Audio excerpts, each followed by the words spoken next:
டேய் என்னடா சோகமா இருக்க? நீ லவ் பண்றேன்னு சொல்லிட்டப்புல இப்ப விட்டுட்டு போயிட்டா, வேற எவன் கூடயாச்சும் ஓடி போயிட்டானே. இப்போ என்ன உனக்கு பிரச்சனை?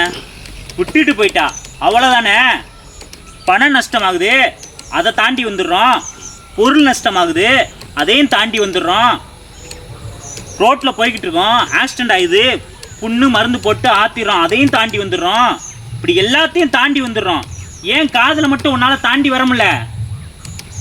ஏன்னா அது பொருள் பணமோ மனசு சம்மந்தப்பட்டது இல்லை. ஆனால் காதல் மனசு சம்மந்தப்பட்டது.